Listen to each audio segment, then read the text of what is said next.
Australia remains steady at level 2 in our National Fuel Security Plan that has been agreed to by the National Cabinet.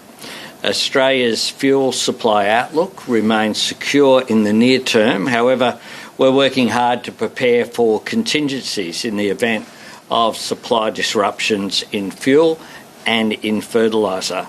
I do want to acknowledge the good work of the states and territories in the whole nation working together, but importantly as well, Australians who are doing their bit to, as the advertising campaign says, that every little bit helps. And people are changing their behaviour on a voluntary basis, which is one of the reasons why we've seen the supply of petrol in particular go up to 46 days from where it was at, which is higher than it was on February 28 when this conflict began. The longer, though, that the war goes on, the more significant the implications for Australia will be, just like it's having an impact right around the world. My government will continue to work around the clock to shield Australians from the worst of the impacts. And in doing that, we're working with state and territories, but we're also, of course, working with the private sector, including the purchase or the underwriting of cargoes through Export Finance Australia, of which we've now had 6 cargoes of diesel that have had just a little bit over 300 million litres of diesel on their way to Australia as a result of the work that we've done there, and we'll continue to do what we can to see if there are further cargoes that are available for purchase in the spot market. One of the discussions that occurred as well was the diversification of where our fuel's coming from. For example, the United States, that traditionally has not been a big supplier, has supplied about 18% at the moment. Argentina, that was very small indeed, is now into double figures, and we've also been able to secure supply from Algeria. We'll continue to work to diversify where we can get fuel from, and the key here is achieving supply. That is our top priority. The reality remains, of course, that the Strait is still closed, and it's been closed now for 2 months. We're in deeply tumultuous and turbulent global times, and people are aware of that and can see that that is the case. We are doing what we can to alleviate this issue, whether it be getting additional supply or the decision that we made to cut the fuel excise that is saving people 32 cents in every litre that they purchase. We agreed that we'll meet again in a couple of weeks' time. We want to make sure that we continue to be on the same page, that we work together, and that that information is provided to states and territories. And I want to thank the premiers and chief ministers for getting together today in the national interest. I'll go to Minister Bowen, then we're happy to take questions.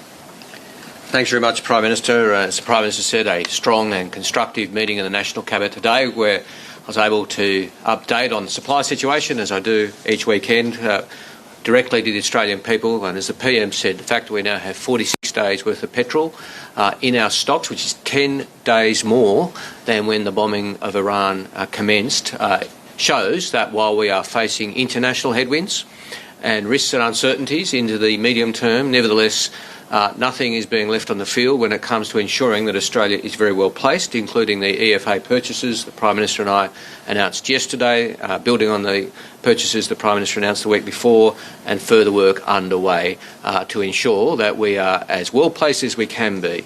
And that is a good thing because it means that those Australians who are looking at the forward supply and making decisions can know that as well as these things can be forecast, Australia is well placed.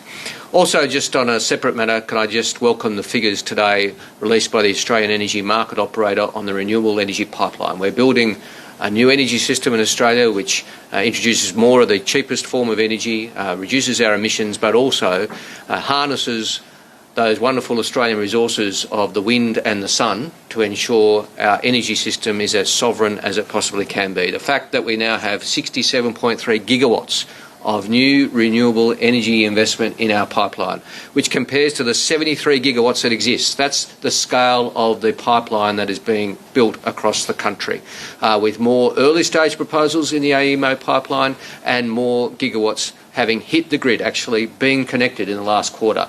All those indicators are up, and that's a good thing, particularly in relation to batteries.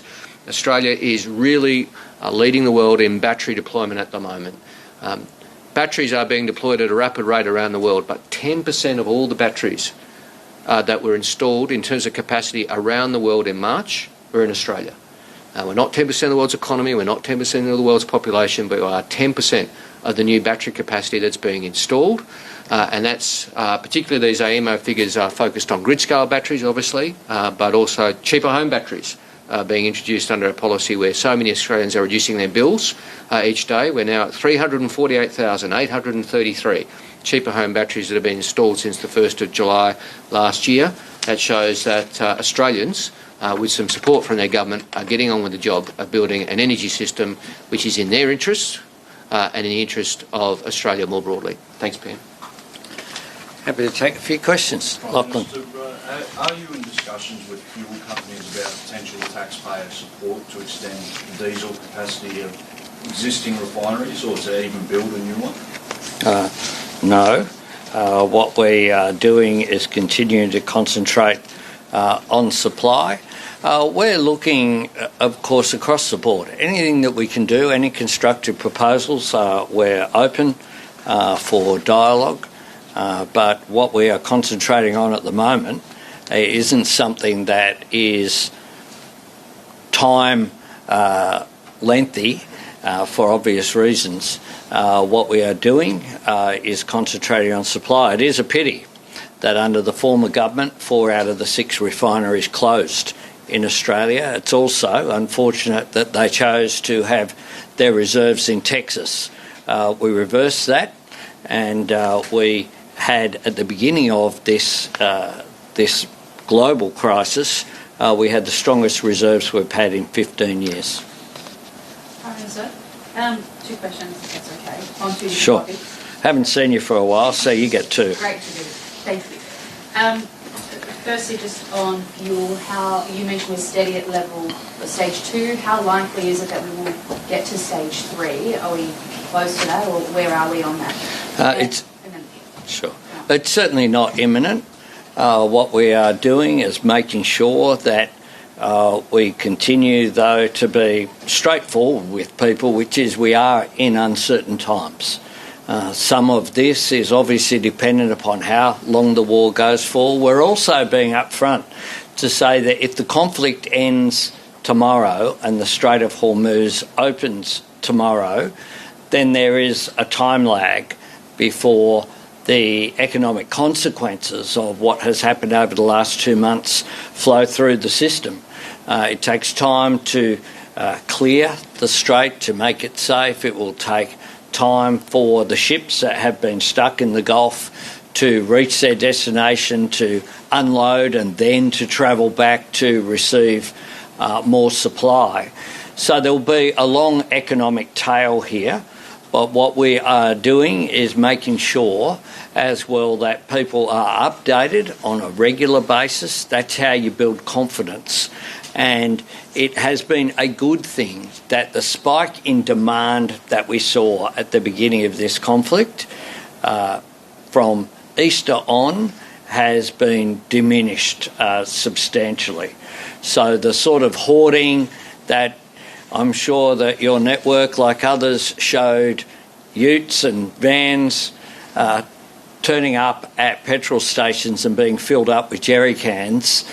That not only is not a sensible thing to do and the right thing to do, it's also potentially a dangerous thing to do, to have a garage full of petrol rather than of toilet paper, are very different products. Just sorry, on my question. James Valentine has passed away, much loved ABC presenter. Did you want to reflect on him, but also mention the Order of Australia medal that he was awarded last week? Yeah. Well, James Valentine was a much-loved Australian, a musician who then went into broadcasting and was a warm, friendly and comforting voice. He is someone who was engaging to talk with and who Australians listened to and trusted. And he had a long and distinguished career. And I think right across the media world today will be mourning James Valentine, as will people who are his family, his friends, and particularly the family at the ABC. And James Valentine was someone who was always very good to talk with. He listened, he put forward his views, he was entertaining and he was uplifting as well, which is why his recent health issues that he's gone through are so devastating for all those who knew him and loved him. He quite rightly received an Order of Australia award. He was someone who was most deserving of it, and today I just express my sympathy to his family and his many, many friends and those who never met him but felt like they knew him because of the way that he engaged with them through the radio. You talked about how state and federal governments are developing contingencies in place in case supplies for fuel run out. I mean, what do these contingencies look like, and can you flesh out some of the specific triggers for them?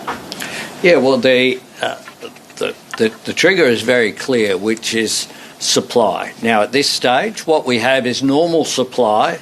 The number of ships that we would have expected to be coming to Australia are coming at this point in time. So what we are attempting to do is to deliver as much supply as possible. We're out there in the marketplace using EFA, using companies that have come forward, such as BHP. I thank them for their use of their expertise and their connections in the global marketplace as well. They're one of the world's greatest users of diesel, so they're in a particularly strong position to be able to provide assistance. The fertiliser that is on its way from Indonesia as well is a great example. But what we'll continue to do through the supply task force that consists of Anthea Harris at the Commonwealth level, but a state representative in each state and territory as well. They're meeting twice a week. They're constantly engaged in assessing what the needs are. The Minister gives updates every Saturday, but as well there's more regular updates than that. We're up yesterday, we're up today. This week it will be Sunday because of Anzac Day, which is a day where quite rightly we have one issue, which is to give thanks to those men and women who serve in our defence forces and to pay tribute to those currently serving, to our veterans, and also to remember those who made the ultimate sacrifice for our defence and our freedom. Here, then here, then here, then here. Prime Minister, in terms of states who refuse to sign up to the NDIS reforms, like Queensland holding out on private kids, would you be prepared to make the extra hospital funding agreed to in January contingent on them agreeing on the NDIS? I'll engage constructively, and I'm sure that states and territories will as well. The Prime Minister, New South Wales warning states won't be able to provide equivalent care. What additional support? Sorry? What? The context? Sorry, the New South Wales Premier is warning that states are not going to be able to provide equivalent care in light of the NDIS reforms. What additional support will be given to states? And of the 160,000 people who will be kicked off the scheme in a decade, can you ensure that before they are kicked off there will be equivalent state support? Well, of course, support will be given. What we are doing here, to be clear, is returning the NDIS to what its original purpose was. And a system that is unsustainable will lead to a breakdown in confidence in the system by the Australian public. What I want, and I'm proud as the leader of the Labor Party, that this is a great Labor reform that was put in place. But it was put in place for people with permanent and